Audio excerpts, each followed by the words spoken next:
Good. Hello, everybody. Good afternoon and good morning in the US. Good morning. People joining in the US. So how this works is we are just going to be welcoming all our attendees and all the people on Facebook. We welcome you all and we let you know that there's a bit of a program going and how it works is the flow of it. Is Trevor in a minute will us, and he will go into the explanation of the green room. But we ask that the participants use this this webinar is for you guys. So for the people that have joined so far, there's Byron, Cornell, Cyril, Denis, Marius, Peter, and there's the Williams couple. So we ask that you guys, Diego, ask that you guys please make use of this chat on the webinar to post your questions and tell us who you are and tell us and what part of the program you are in and if you are still thinking about the program, and we've got a very cool topic today, which is covering schools. So majority of our people have got kids, and we are going to be delving into that on just a high level area, and we will be starting soon. We are got about 16 odd people on at the moment, and then we will get going.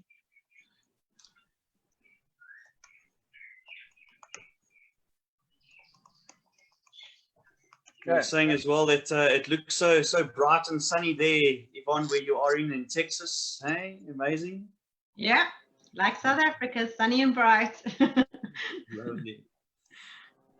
All right, maybe Trevor, you want to kick us off with an intro? Absolutely, guys. Welcome again. This is the second day of June, and wow, I think everyone is getting back into the swing of things and starting to get back into some sort of a normality, whatever that might be for us. But yes, so we welcome you this afternoon. You're with Trevor Thomas and myself and my business partner Yvonne Balios, and we host this green room. So great to have you with us. And if you'd like to know a little bit more about what we do, we are in Duco, and what we do is we help families that would like to go to America and live their dream. And if that is someone, if that's you and you'd like to know more about our program, know more about what we do and how we do it, please get in touch with someone in the Duco team or Lenny or myself. We'd love to share the opportunities that we have with you. We'd love to share that which we do and how we do it. And the end result is a green card, which Yvonne can also share with us a little bit later. But a green card is genuine, guys. This is a golden ticket. And today we're very excited. We've got a couple of positions that we've always had the positions, but we're now sort of down to the final couple. Maybe we can share with them, Lenny. We've got 23 positions left, and it's in the new leaf hospitality industry. And Lenny will share a little bit more with you on that. But it's really exciting to have you with us in the green room. So, Len, you want to maybe just touch on what the green room is, and then we can talk a little bit about the new leaf opportunities. Yeah, absolutely. Guys, the green room is that exciting space where we cover all topics related to immigration. So there's a lot of topics that you actually start thinking of when it's too late. So the green room it's what is getting you started on your journey of immigration and stuff that you haven't thought about. And we don't just cover the topics. We speak to specialists in their field so that you don't have to go and try and find a group or find where do you start with getting the right people. So we do all that research for you, so that you can be ready, when you got to make a decision either on documentation or financial immigration or the psychology around these things, because that is a journey you actually take with yourself the whole way through. So we cover all these topics. And today, once again, we've got an amazing topic. I mean, I've got 2 kids, Trevor's got kids. So it's a topic that is close to our heart as well, is that it's schooling in America. What is the understanding on schooling? Where do we start? We're going to be delving into that as I said, on a high level quite soon, and we're going to introduce our panelists for that as well. But before we get there, as Trevor was saying, we want to also just highlight what is to come in our program going forward. So on Thursday, we're going to be chatting to Eric Bladanures again. He's the Vice President of Visa Solutions.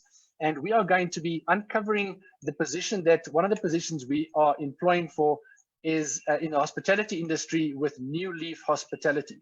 You know, like Trevor said, those positions are a lot fewer than the driving partner. So there's only 23 positions that left.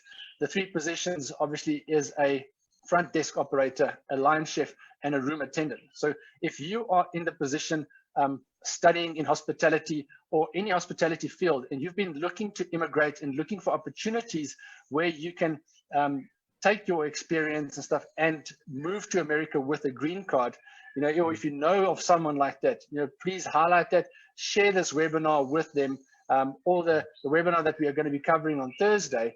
And we thought that we would just play you a bit of a snippet, a bit of a teaser on what this company is all about, and just give you an idea of the caliber of companies that we deal with. So just bear with me for a second. I am almost an expert on. Yeah, Len, while you're busy doing that, I think what's important for people to understand as well, I mean, the reality is that COVID-19 has shifted things for everybody. And, you know, for a lot of people, their opportunities that they had in South Africa are no longer there. And I think that if you're looking for opportunities abroad, then this is certainly an amazing opportunity to look into. This is really just something that would be of great value to someone that is in this sort of line. Cool. So let me know if you guys can hear this well and enjoy it.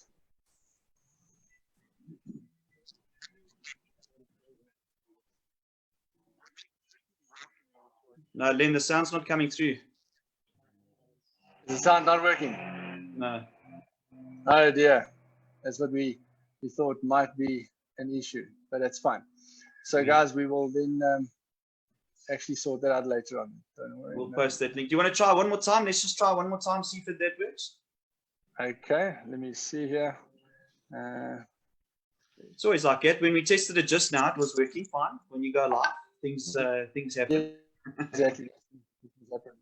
No, exactly. Let's check here. Okay, let's get this pokey on here. Hopefully it works.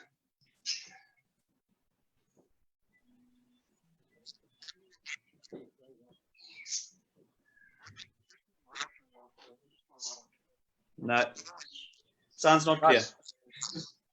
Okay, no worries. We'll sort that out, and we'll actually put it on a post for you guys to enjoy later on. Okay. So, but it's also good for everybody to go and have a look at the New Leaf Hospitality website. You'll see it on there. It's actually a nice thing to go and have a look at, and just look at the people and what they do behind it, and how you become part of a family over there, which is really, really nice. Yeah. But anyway, let's go into today's webinar. Yeah, exactly. Like, guys, without any further ado, we have got Yvonne Balios from Dallas, Texas, joining us today. And we are very, very excited to chat to her. She is a teacher at one of the schools there. And she's got a bit of a journey because that she's also a South African, that you know, she can actually give us a proper rundown of the differences between the schools. And we are going to be delving into some of the ratings and stuff like that. But Yvonne, before we move on, please, could you probably give us a bit of a rundown of your background, who you are, and family and stuff like that, please? Sure. So my name's Yvonne, and we immigrated to the United States about 14 years ago. I was pregnant with my very first child, so I had to find everything, doctors. We had to redo our driver's license. I mean, our drivers, because we drive on the other side of the road in America. So I've had all my children in America, which I've been blessed. I didn't have to move with children. So my children are really American, and we always say we African American. So we've been here for 14 years. It's been a great journey, and we were fortunate to move with my husband. We came over with work-wise. I have 3 children. They're my children's ages. My youngest one will be 9 years old, then 11 and 13. So I have all my kids in all different schools, which I'll be able to help you with, answer any questions with from elementary right to high school. We love the outdoors. Texas and Houston, I don't know Houston too well, but it's very similar to sunny South Africa. It's very warm, very hot in here. So we try and make most of all the seasons. We have really 4 distinctive seasons here. You'll have your fall, your spring, your summer. So that's beautiful. If you're outdoors and you like outdoors, we love being outdoors. Just a bit background from me. So when we first got here, I was a stay-at-home mom. I have actually education in South Africa, came from a marketing and a graphic design background. But just with starting off, I was fortunate enough to be able to work from home. And then as my kids started school, I started being more involved and doing like PTA, involving in the classes. And I was offered a position as a preschool teacher. And then later on, as the kids grew up, I got a position as a special education aide in working with special needs kids for behavior. So I've been doing that for 4 years, and I'm currently still doing that. And yeah, and that's probably my background so far in America. Oh, that's awesome. Yvonne, thank you again for joining us today. It's so nice to have you with us. Thank you for having me. It's nice to be able to get someone that has got experience on matters both, in South Africa as well as the United States of America. And we know that different areas are obviously different and states are a little bit different, which we'll probably get into just now. I just wanted to quickly ask you, because one of the biggest things that is on everyone's lips is, what are the major differences between South Africa and the US? And then how do these school ratings that everyone hears about, how does that actually work, Yvonne? Sure, Lenny. I'm sorry. Well, how it works is, okay, so South Africa is very different in the fact that I think you still have that you've got a primary school and you've got a high school. So in America, it depends on the area you live in, but we have either between 3 to 4 schools. So we have what's called an elementary school. So that's very similar to your primary school, but it goes up until 4th grade. Then from intermediate, it's 5th and 6th. Then we have middle, that's 7 and 8, and then high school from 9 to 12. So we have either 3 or 4 different schools. And the reason for that is just because there is so many kids, they try and separate them so that you don't, the class ratio stays down and that you're not having 30, 40 kids to 1 teacher. So they're trying to keep your ratio between 16 to 20 kids maximum per class to try and obviously give more to schools than that. Based on your ratings, you get a different school rating and you get a different district rating. So and I know it might be a bit confusing when you're not in the system, but for a school rating is based on which they call STAR here. It's a test they take from 3rd grade. And what it's really doing is just testing what the average scores are, like what kids got for math, for science, for reading, for whatever they did. And they usually take that as a general rating for the school. And they base it like, say, the school got an 80% and the STAR rating for the whole of, say, Texas was a 40%. So then it shows that that school is way above average and really doing well. I can share screen with you if I can do that, and I can also show you how they also do it. Schools are also rated between a 1 to a 10. So if that helps you, if you ever want to get onto a website, I can show you as well. There's plenty information. So if you know, for instance, you're going to be living in, let me try and share my screen for you, and that might just help you. So how do I share this? You see, Yvonne's a teacher. She came all well prepared. Yeah, we're still learning. Okay, I'm just trying to see how to share my screen with you. How do I share that with you guys? So on the bottom of your panel there, you'll see next to the chat button that says share screen. It's not giving me that option. It's just giving me mute, stop video, more, or leave. Okay, so Len, do you want to make Yvonne host? Oh, that's probably why. Yeah. Okay. Thank you. No, that's fine. Right.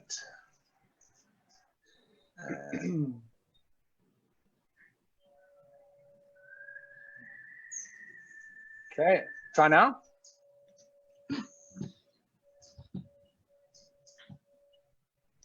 Let me see. So stop video. Let me see more. Pause. No. Up here. Okay. Host. Okay, I've made you host. There you go. Okay. You should have it next to you in the middle of the green button.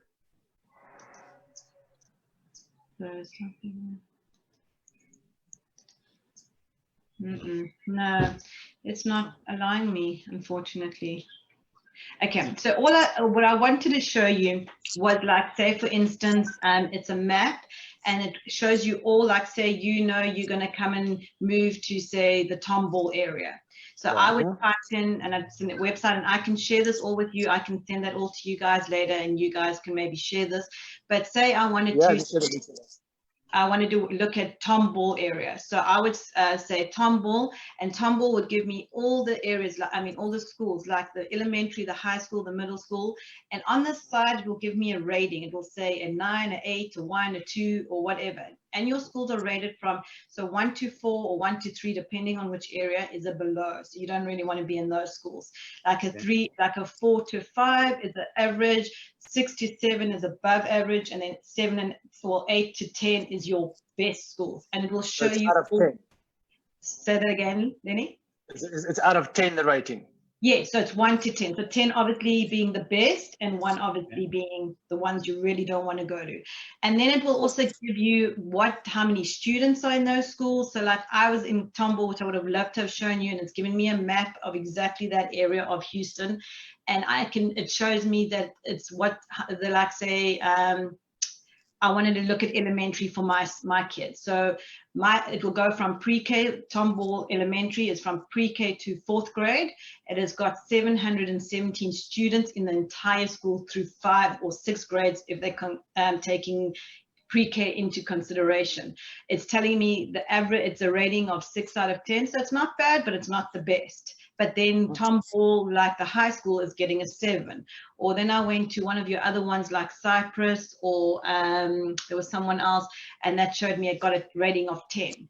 So you can go onto all these websites. You can even click on it. It will tell you what the school's getting a rating for. It will show you the area of the rating. They also will tell you what the, like, especially in the more higher the school, like say high school. I know some of you guys are interested in, like, what is the extramurals, or how do I know if my kid can be in swimming? It'll tell you what that school is good for. Is it good for football, tennis, swimming? What is the school known for? So you can actually go into all of that, and it will actually show you all those things. Like, my kid's a swimmer. I need to get my kid into swimming. Which school would be the best school for me? And it would actually show you what that school's recognized for. So I don't know if that helps answering your question. Yeah, absolutely. That's a very, very detailed explanation. It's very good. So just to recap as well, so 2 things. So these schools you would only be able to attend if you live in the district. That's 1. And how would someone, so if we have to compare now, obviously, because you are ex-South African, but you had your kids in the US, so hopefully you can maybe give us some sort of a comparison, because obviously you went to school in South Africa anyway, to the process of actually getting your kids in school. So, most of our applicants, I think they probably have kids in private schools, which means that they went to the process of, as soon as they found out they were pregnant, they had to put down a massive deposit to get their kids into any of 5 different schools. So they might have the same sort of understanding that, oh, I must get my kid into a very, very good school. Can I not phone someone and, give them a call or something like that so I can, get a spot? So just give us an idea of what the process is to, once you get yourself into an area, what is the process of actually getting your kid into one of those good schools? Sure, Lenny. That's a great question to ask. So in the area you're living in, you generally, if you want to be in public school, and all the public schools in America are fantastic. I mean, if you do want to go the private school route, you can. I mean, there's nothing, in my opinion, there's not much of a difference, but if you feel your kid really wants to be in a private school, the only difference is a private school is you pay for the private school. All our public schools are paid from our taxes that we pay for our homes. So that actually pays for our schools. So you don't pay a school fee so indirectly you are paying, it's your taxes for your homes, but you're not paying a school fee monthly. So you don't come here and you have to pay every single month. According to like wait lists and that, the private schools, yes, you would have to probably, I'm not saying it's a lengthy wait list, but you would be put on a wait list, and but it doesn't take long. The public schools, the area you live in, you would contact if, like, say, you definitely, I'm just going to use Tomball as one of your areas right now. If you know you're living in Tomball, you can find out which school it is, if it's elementary, intermediate, middle school, high school they're going to. All you would do is phone the campus secretary and let them know you've moved into the area, and you'll be enrolled immediately. There's no waiting time. You live in that area, your kid is considered to go to that school, because we work by zoning. So if you zone within that particular area, you can go there. But if you feel like, you say you live in Tomball, but you really, really, really want your kid to go, say, to Cypress Elementary, they can do that, but all you'd have to do is you'd have to get a transfer. So you'd have to say, we live in the Tomball area, but I would really like my kid to go to Cyprus. And all you would do is just put in a application. Is no payment or anything again. They would just transfer you. And our school system works differently to South Africa. You guys run from January to December. We start in August to May. So if you know when you're coming, the best time would be, we usually open up, we are currently now on school holidays from May until 19th of August. So the campus secretary will always still be, there'll be probably like very less hours that they'll be working, but they will be at the schools, and you can already phone and say, I'm new to the area, I need to enroll my kid, they're going into 3rd grade, and they'll give you all the paperwork that you need to do. Or you can actually go up to the school yourself and meet the people, meet the principal, the assistant principal, and the administration, and they'll help you with everything. So Yvonne, if we were, for example, like you said, in Tomball, and the school that offered better swimming, like you're saying now for your son, could we then because that school is in a different area, you could mitigate your request based on the fact that that school is good for swimming? I mean, could you do that? You could. The only thing is that you don't do swimming at the schools. It's not like South Africa. So like South Africa, you've got all sports at your schools, where ours is like, we have, which is called something like a natatorium. And a natatorium has got like a half-size Olympic pool, but it's indoor. And they do everything from diving to competitive swimming. So you actually don't do any of your, like, say, swimming, for instance, but like football. Like, that's a very good question. Like, say, football, and that school's known for football, yes, you could go on by that. So I have got a high schooler. He is amazing at what you guys call rugby. They call it football here. It's very different in the rules. I mean, I still can't understand football. I don't get it. It's a lot easier to understand than rugby, because when we explain rugby, they're like, we don't know what that means or how you guys do it. But yes, you can go to that. You can say, my kid is an amazing football player, and I'd like to get him into Cyprus based on your credentials, based on the school is known for that. They can probably potentially give him a student college funding for that if he's really good. So absolutely, yeah. So one of the questions that we obviously had in terms of a number of our questions, we said that we'd like to understand the extracurricular and sports. So you touched on that a little bit. Are you saying, Yvonne, that certain sports are geared for the schools, but like swimming and like gymnastics, that sort of stuff would then be held at the auditorium, is not at school level? So it is, but it's for the older ones. So like elementary would be all extracurriculum you would be doing. If you know your kids already, you want to get your kid into swimming or to gymnastics, that you'll be doing out of school. But as they start intermediate or middle school, the schools start offering that. So like they offer, obviously, track's a big thing, football's a big thing, that's all done at the school. They call it cheer here. It's not quite gymnastics, but it's the same thing. But you would have to take your child out of school already to start gymnastics on the back end already to get into cheer. I mean, they can qualify. Tennis is another thing that's also done at the school.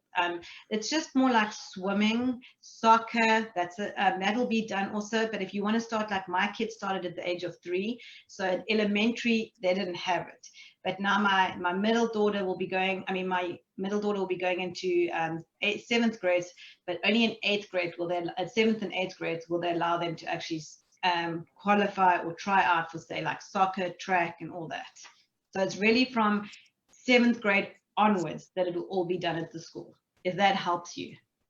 Yeah, and just while we're on that, Yvonne, I mean, how would they, is it also an age group, or how would they work all these sporting events for the school and stuff? I mean, would it be also based on under 11, under 12, like it is in SA? Yes, absolutely. Absolutely. Okay, cool. So that's out of school, but in school, they'd say 7th grade soccer or 8th grade soccer, if that makes sense.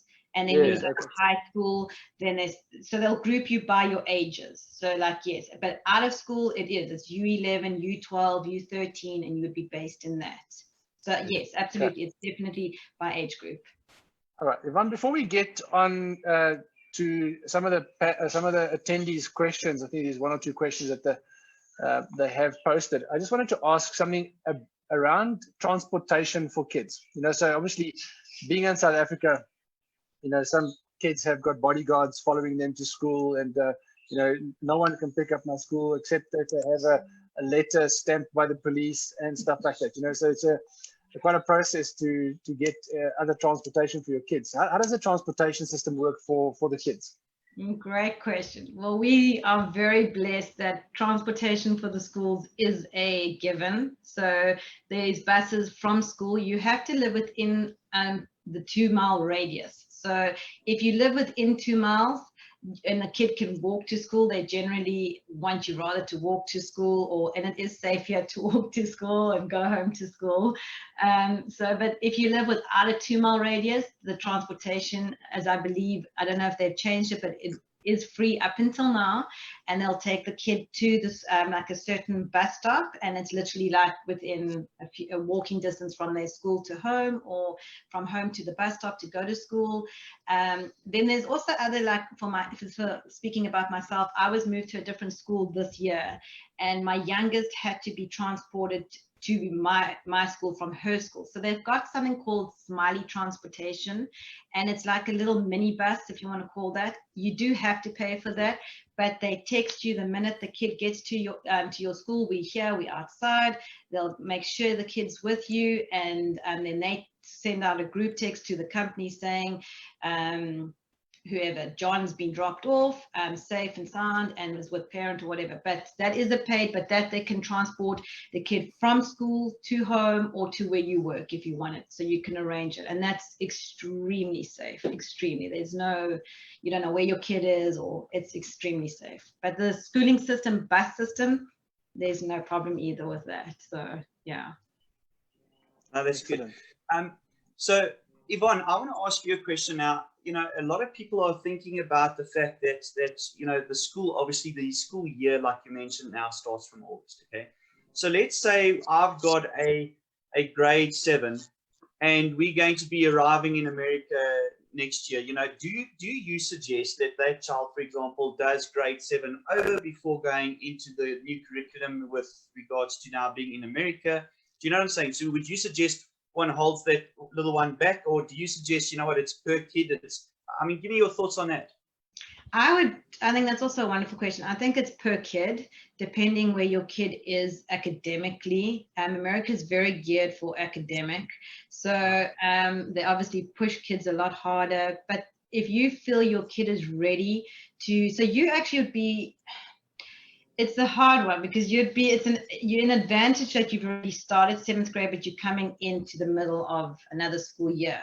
But if they would be starting, like say you coming in December, and your kid, we only finish in May, I would still finish that year of the kid.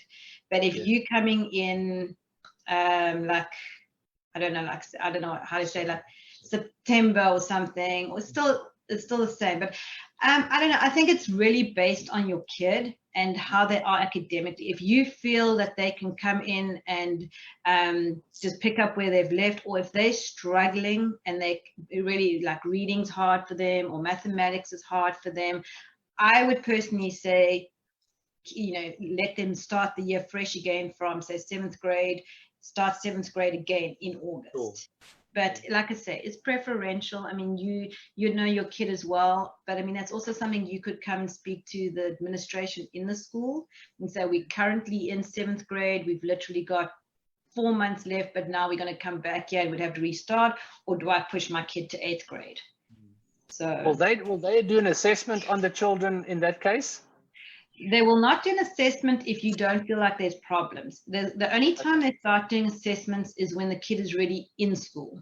So if you feel like your kid is already in school and they're picking up things like, say, they're like, you know, your kid's really struggling with reading, or they find that he's a bit behind, we feel that he's like not, they will never ever hold your kid back. In Texas, it's called never leave a child behind. So they don't really want to fail you like South Africa. If you're doing bad or whatever, they don't particularly want to hold your kids back. If anything, they want to push the kids going on.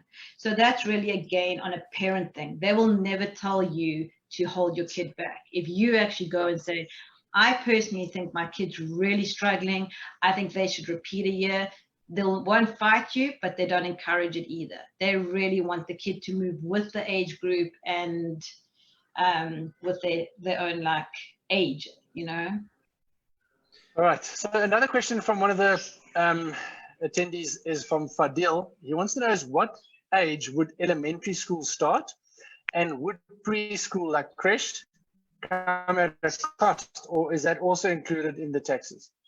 So preschool is separate, and preschool is a paid preschool, and that's also up to you. Some preschool does like Monday to Friday, and it's not a full day. It would be like, say, 9 until 2.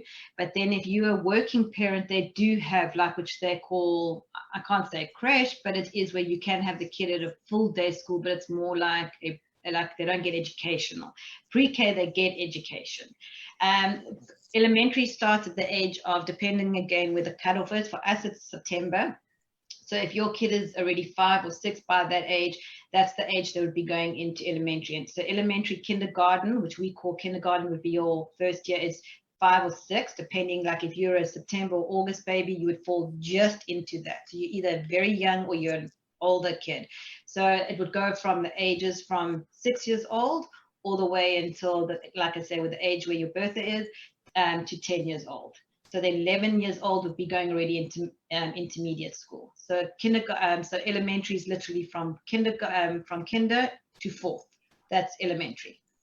Okay. But it's like I said, that's to answer that question again, it's a hard one, because some elementary schools do 5th up to 5th, and then they do 5, 6, 7, 8 at the intermediate. So it all depends again on the area and the school zones of how, if there's 3 or 4 schools.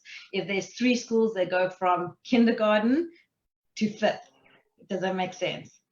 And then they'll do 6, 7, 8, and then high school. So it just depends if there's 3 schools or 4 schools. Okay. And I know it's a bit like, I don't understand that, because we're so used to primary school and high school. Yeah. So. Yvonne, in general, it's one of the questions that was asked over here. In general, and speaking to your friends and hearing from other people, have you found a sort of, can I call it a norm or something like that, where you could say, you know, generally the USA is a little bit better in terms of academics than South Africa? Do you find that most people do find this transition quite easily? I mean, you know, if you were talking about the academic levels, would you suggest that the American is a little bit more progressed than South Africa? It's a hard question. That's a hard question. I know it's a hard one. Yeah, it's a hard question, because unfortunately, I never had my kids, you know, being schooled in South Africa and now in America to compare with. But I have had friends that have immigrated, like the same process, like some of the families are wanting to come over. And I've actually asked, is the transition been hard as a cultural point of view as well as an educational point of view? Culturally, it is different. It's very different, but their kids are so resilient. They adapt a lot quicker to schooling and the way of life a lot quicker than we do. Educational wise, they've never seemed to have a problem. If anything, they've actually excelled.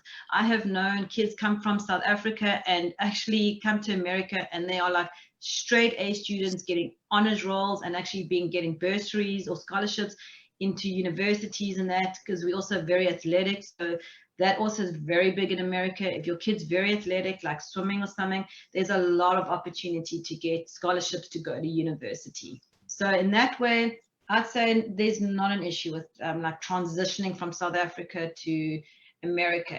I mean, I don't know on the level of standard of, I think we'd be a high standard of learning. So like back to that question previously you asked, would I keep my kid behind or ahead? I think it really depends on where the kid's at. And that's maybe a conversation you can also have with like your administration. Back in South Africa, this is currently what we're doing. How would you rate them to what he would be going into third grade? Where is he in, what are they busy doing in third grade? What math are they at right now? What are they busy learning compared to what you in South Africa? Are we way ahead of you? Or maybe we may be behind you. You may, oh, my kid's already done all that. You know, he'd be bored doing it. So, yeah, cool. So, Yvonne, one more question. Actually, this is a double part from Janine Williams. She's asking that, can you maybe just give us a quick rundown of what the school day is like from start to finish, and if there is something like aftercare? Sure, absolutely. So for elementary, so all the schools obviously are staggered with different start times and different end times. And the reason they do that is if you have, like myself, three kids in three different schools, you can't get to all the schools to pick up and to drop off at the same time. It's virtually impossible. So like for instance, and it's also if you want to drop them off and they're not catching a bus, if they're catching a bus, obviously that's a different story. But for elementary, we start at 7:25 is our first bell, and the kids get out at 3. So it's a long day for a kindergartner. For someone who's starting school for a 5-year-old or 6 years old, they are at school the same time from like 7:30 all the way till 3:10.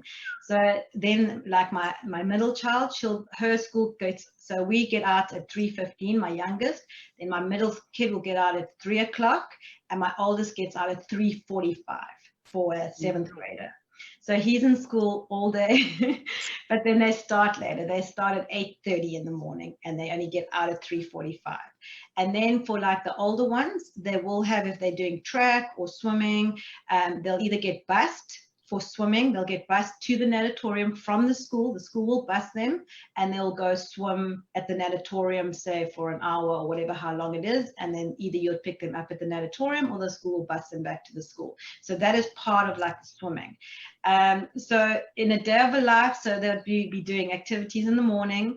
Then they get, which is called recess in America. So it's a break. They go outdoors for about, I think, 15 minutes just to get outside, run around, depending on the weather. They're very weather conscious here. So we do it by the zones, how the pollution is outside. If it's a red zone, orange zone, then the kids stay indoors, and then they go to a gym and they can run around there. Or the weather, like if it's raining.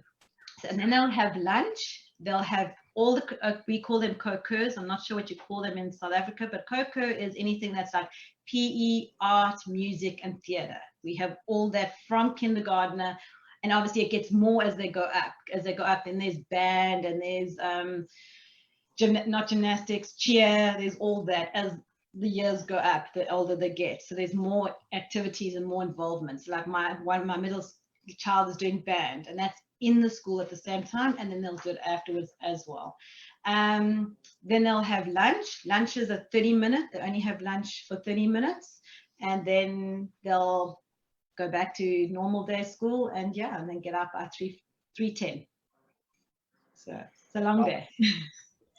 That is, yeah, for sure. All right, Yvonne, I think listen, I know it's a very, very good topic for everybody. You know what? That's why we are willing to spend maybe a little bit more time on this, because we have so many families in it. I think what we will do as well, I think we will have you on again, sure. Just to maybe dig into some of the details of a day and what the people can, if they have more questions they want to have on the topics and stuff. But I think what we can also touch on, obviously we spoke about it in the beginning. And I know your husband's also nearby, so if we can maybe touch on the taxes story. And, the benefit of having a green card obviously is that your kid can go to school in America for free, because your taxes indirectly pays for it. If he could maybe just highlight some of the areas on that for us, so that the people in our... I'll bring my husband in. His name's Mark, and he can help you with that. Hi, everyone. Hello, Mark. How's it? Mark, welcome. So, Yvonne alluded to it earlier that schooling is not really free. You don't get to pay for it like you would in South Africa. Every month you pay a fee to go to school. Yeah, you pay taxes, and the taxes in Texas is a little different to the rest of the US in that there's no state tax. So you'll pay federal tax, which is for the whole country, but there's no state tax. However, there are additional taxes on the houses. So based on where you live and the value of the house, you pay taxes. Out of those taxes, they pay for things like roads, schools, hospitals, fire departments, the police department, those kinds of things. That's where the school gets their money from. And that's what covers the cost of the school, so to speak, right? So if you live in that area, that's how they're getting the money to pay for the school. The only additional cost you'll have when you go to school is things like stationery. At the beginning of the year, you've got to buy books, pencils, crayons, glue, those kinds of things, right? That's the only time you have an additional cost there. And then anything you want to do outside of the schooling environment, like Yvonne mentioned, busing, that's part of schooling and it's part of the paid for service. However, if you want to use, like say, private transportation, or you want to do a sport that's not offered by the school, that would then be additional cost for you that you'd have to pay for. But otherwise, if it's a sport that's offered by the school or any of the curriculums that they have at the school, like there's not just sports, but there's also some academic things that the kids can join up for and do, right? My one daughter, she's learning sign language at the moment. That's an extramural activity she's doing at school. Or you can join the band and learn to play an instrument, right? My son did robotics as an extra curriculum after school at school, and that was covered by the school. So there's a lot of these different programs that get covered, but if either the school doesn't offer it or you want something that's not offered by the school, that's when you'll pay extra. So hopefully that answered the question for you. Absolutely. Mark, so just so everyone's clear, if for example we get there in year one and we renting the house, the taxes would be for the owner of the house, and the rental would then be proportioned according to that. Am I right? That's correct. Yes. So if you look at a property, if you buy the property, you'll be paying obviously the bond on the house, right? So that's the capital and the interest. Then you'll be paying your property taxes, similar to like in South Africa, we have taxes as well, right? It might be a little bit more than what we have in South Africa, but it covers the things I mentioned, like the schools, the roads, all those kind of things. The other part you have is obviously your insurance, right? House insurance, home insurance. The house burns down, how they're going to replace it. That's if you buy the house. If you rent a property, you'll be paying a rental. Inside that rental, the landlord will already have included insurance for the house, the taxes he'd normally pay, and then whatever he needs to pay on a bond, whatever it is, right? But it might be a situation, and it all depends on the area, the interest rate, all of that. The bond might, the rent might be less than if you had to put it all together, or it might be more. The rent is based off of what's the local price in that area for a similar type house, right? So these are the things you need to look at and take into consideration whether you want to buy or rent. When we moved to the US, we decided we wanted to rent. We got here, we started looking at houses, and we decided we're going to buy. So we bought a house the first week we were here. Yeah, I think we can unpack that on another topic if you're keen to join us again, Mark. I think otherwise we'll be on the screen forever. I think that's a great topic to have because a lot of people are and eyeing and do we do the rental bit and do we do the buying the house and what are my options on something like that. So yeah, it's definitely another option. Yeah, guys. So thank you so much for your time. You can almost go back to bed now, but I mean, I see the sun is up sharp there by you guys. So I think it's maybe good to go for a bit of a run. But enjoy. Thank you very much for your time. Thank you Yep. so much for having me on, and I've really appreciated it. And like you said, if you ever want to do another webinar and go into more topics regarding school or more into like learning disabilities or any of that, I'm more than happy to do research and look for you guys. If there's any other things you need to know about schooling, if I can help in any way, please, that'll be great. Oh, thank you so much, Yvonne. Thank you, Mark. We appreciate your time this afternoon. Yvonne, will you, obviously we're gonna get that information that you shared with us a little bit earlier that we can just Yes. share with all the guys in the program. Absolutely, absolutely. I'll give you everything, and also there's a big website called the TEA, which is the Texas Education, what's the stand for? Texas Education Agency, and on that, I'll send that to you, and that has got everything from all the schools you're looking in the area, the actual, like you said, the ratings of the schools, all the administrations, accountabilities. It's got everything. So if someone's not sure exactly where they want to go, they can go to TEA. It'll give you the academics, all the extracurriculum or what's included in the schools at different age groups, the reports of the kids' schools. I mean, like you can see all your students' assessments, assignments. It gives you everything. So I'll definitely send that to you, and that's a fantastic website to get some more information for your families considering to come over to America. Thank you so much. Wonderful tools and wonderful advice that you've given us, and wonderful input. Thank you so much. Eh?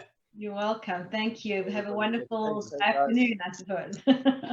Yeah. Thank you, guys. Enjoy your You're day. lovely chatting. Cheers, Bye-bye. Bye.